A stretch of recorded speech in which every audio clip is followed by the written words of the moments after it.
ठीक होंगे। चलिए पहला क्वेश्चन आपकी स्क्रीन बताइए, anti defection law is given in which schedule of the Indian constitution. दल बदल कानून भारतीय संविधान की किस अनुसूची में दिया हुआ है? देखिए, you all students are very dear to me. यहाँ पे जितने भी बच्चे आते हैं, टोटल जितने बच्चे आते हैं, you all are very dear to me. लेकिन अगर आप इनसेंसिटिविटी दिखाओगे ना कि क्लास स्टार्ट करो, कुछ समझाने लगो तो क्लास स्टार्ट करो, we are talking about life, और एक दो बच्चा क्लास स्टार्ट करो, इन ह्यूमैनिटी क्रिएट करके एग्जाम क्वालिफाई करना। वैसे भी हम बहुत ज्यादा इनह्यूमन हो ही गए हैं, थोड़ा सा और बची है, थोड़ी बहुत ह्यूमैनिटी हम में बची है, वो हम ऐसी बातों बोल बाल के खत्म कर देते हैं। Don't be inhuman. वो आप लोगों में से एक था, तो थोड़ा सा एटलीस्ट उसके लिए 5 मिनट तो दे ही सकते हैं ना। वो अपनी जिंदगी देके चला गया इतनी टेंशन ले लेके, और ये सारा 10 शेड्यूल करके याद रखिए। और उसने ये कुछ खुद से नहीं किया ना, उसका ब्रेन नहीं उसको सपोर्ट किया। He have not committed a wrong part, उसका ब्रेन उसको नहीं हेल्प किया, तो उसके लिए ही इज नॉट रिस्पॉन्सिबल। तो ऐसा कुछ नहीं, रॉन्ग वर्ड ना यूज करो भाई प्लीज। 10 शेड्यूल करके, एंटी डिफेक्शन लॉ करके इसको बोला जाता है 10 schedule. Which of the following, अच्छा 50 क्वेश्चन है, एक उस टेस्ट की तरह दीजिए, इसमें साइंस के भी क्वेश्चन है। अगर एक ये 50 क्वेश्चन एग्जैक्टली किसी एग्जाम में उठ के आएंगे तो वेरिएशंस होगी, साइंस भी पूछेंगे, हिस्ट्री भी पूछेंगे, आपसे सारी चीजें पूछी जाएंगी। तो ये कंप्लीट टेस्ट है आज का 50 क्वेश्चन का, कंप्लीट टेस्ट जिसमें हर एक चीज इन्वॉल्व है। So please try to focus on the question ना। यहाँ पे इनमें से कौन सी इनर्ट गैस जो है वो बोली जाती है, बताइए। Which of the following is an inert gas? निम्नलिखित में से कौन सी एक निष्क्रिय गैस के रूप में जानी जाती है? इनर्ट गैसेस क्या होती है? नोबल गैसेस को बोलते हैं। नोबल गैसेस क्या होती हैं? 18th ग्रुप को बोला जाता है, ठीक है, 18th ग्रुप को यहाँ पे बोलते हैं ना। तो यहाँ पे कौन सी है? आर्गन है, hydrogen, nitrogen, oxygen, these are the metals और non metals, maximum non metals. Argon जो है वो inert gas. The second battle of Tarain was fought between the. Tarain का दूसरा युद्ध जो है वो किसके किसके बीच में हुआ था? चारों युद्ध आपको याद है? आपकी स्क्रीन पे जो 4 युद्ध आ रहे हैं सारे के सारे याद है। अलेक्जेंडर और पोरस के युद्ध को क्या बोलते हैं? बैटल ऑफ हाइदा पास। क्या बोला जाता है? बैटल ऑफ हाइदा, हाइदा पास, या झेलम का युद्ध भी बोलते हैं इसको, क्योंकि झेलम नदी के किनारे हुआ था। साल था 326, ठीक है, साल था 326 BCE। जयचंद और मोहम्मद गौरी के बीच में चंदावर की लड़ाई हुई थी 1194, और हिस्टोरियंस के किसी के हिसाब से 1193 भी आता है। तो इसको हम क्या बोलते हैं? चंदावर का युद्ध बोला जाता है, बैटल ऑफ चंदावर, चंदावर का युद्ध। अकबर और हेमू के बीच में कौन सी लड़ाई हुई थी? पानीपत की दूसरी लड़ाई। अकबर और हेमू के बीच में पानीपत की दूसरी लड़ाई। दूसरी लड़ाई जो है वो कौन सी तारीख को फॉट की गई थी, लड़ी थी? तो 5 नवंबर 556। अच्छा, पहली 1526, दूसरी 1556, 56।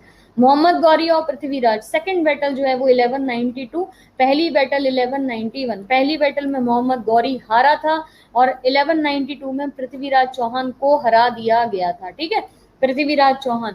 सी जो है वो करेक्ट आंसर यहाँ पे होगा। तराइन का युद्ध जो है वो लड़ा गया था मोहम्मद गौरी और पृथ्वीराज चौहान के बीच में।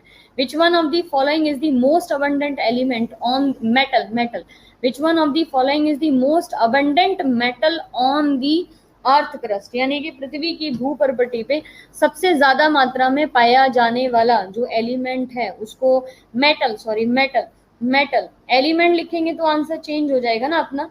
वैसे तो यहाँ पे दिया भी नहीं है, एलिमेंट लिखेंगे तो भी इसी में से सही बैठेगा। एल्यूमिनियम करके याद रखिए, सबसे ज्यादा मात्रा में ऑक्सीजन पाया जाता है, फिर सिलिकॉन पाया जाता है और फिर एल्यूमिनियम पाया जाता है। फर्स्ट 3 करके याद रखिए, ठीक है, first 3। Soil having high content of the aluminium and iron oxide, उसको हम किस और नाम से भी जानते हैं, बताइए। जिस सॉइल के अंदर हमारे पास आयरन की मात्रा बहुत ज्यादा होती है और एल्यूमिनियम का कंटेंट बहुत ज्यादा होता है, उसको हम और किस नाम से जानते हैं? मिड्यू सॉइल, पेडफेलर सॉइल, या चरनाजोम सॉइल, या पोडोजॉइल। पोडोजॉल उसको बोलते हैं जिसमें ज्यादा थोड़े थोड़े होल्स होते हैं, पानी परकुलेट अंदर करके चला जाता है। एल्यूमिनियम और आयरन ऑक्साइड जिसके अंदर ज्यादा होगा ना, वो है आपका पेडल्फर सॉइल, पेडल्फर सॉइल, ठीक है। Which when there is only one buyer and one seller of a product, उसको ना किस टाइप की कंडीशन बोलते हैं, बताइए। अगर एक चीज को बेचने वाला भी एक पर्सन है और उसको खरीदने वाला भी एक ही पर्सन है, तो उस कंडीशन को क्या बोलेंगे? मैंने अभी आपको सुबह एक वीडियो किया था, उसमें भी बताया था। मोनोपोली वो होती है जहां पे सिर्फ एक जना सेलर हो, सेलर एक ही जना हो, लेकिन खरीदार जो है ना उसके अलग हो। तो ये अकेला मोनोपोली राज कर रहा है ना मार्केट पे, उस कंडीशन पे आप मोनो, और मोनोफोनी भी नहीं होता है, मोनोपली होता है। तो ये तो वर्ड भी गलत लिखा है, मोनोपोली बोला जाता है, मोनोपोली। मोनोपोली मतलब एक जने की मोनोपोली चल रही है मार्केट में। मान लीजिए एक पर्टिकुलर सिल्क है, जैसे मूगा सिल्क है, बहुत महंगा आता है, 10-10 हजार का पर मीटर आता है। तो मूगा सिल्क को एक ही जना बेचता है पूरे बाजार में, तो उसकी मैंने मोनोपोली है। लेकिन एक ही जना बेच रहा है और एक ही जना खरीद रहा है, ज्यादा उसके बायर नहीं है, तब आप उसको ना बाइलेटरल मोनोपोली के नाम से जानोगे। ठीक है, बाइलेटरल मोनोपोली के नाम से जानेंगे। दोनों तरफ से मोनोपोली है ना, खरीद भी एक ही जना रहा है, बेच भी एक ही जना रहा है। डिमांड एंड सप्लाई इकोनॉमी का बहुत इंपॉर्टेंट टॉपिक है, डिमांड एंड सप्लाई। तो डे टू डे हमारी लाइफ जो है ना वो इसी चीज से रिलेट कर रही है। प्याज की डिमांड बढ़ गई तो पैसा उसका बढ़ा दिया, सप्लाई कम, पैसा बढ़ गया, डिमांड ज्यादा है ना। अब किसी चीज की डिमांड जो है वो कम है, सप्लाई ज्यादा है, तो वो चीज सस्ती मिलेगी। तो ये चीज एक बार डिमांड एंड सप्लाई इकोनॉमिक्स में पढ़ेंगे। बहुत अच्छा सा चैप्टर है, पढ़ने में काफी इंटरेस्टिंग भी लगेगा आपको, लाइफ से बहुत रिलेट करता है। ये पढ़ते हैं, एक दिन पढ़ते हैं, ठीक है, डिमांड एंड सप्लाई वाला चैप्टर करते हैं। जैसे आपकी फ्राइडे सैटरडे संडे जो है ना, ये हम स्टैटिक जीके करा करेंगे, थ्योरी वाला पार्ट पे फोकस किया करेंगे।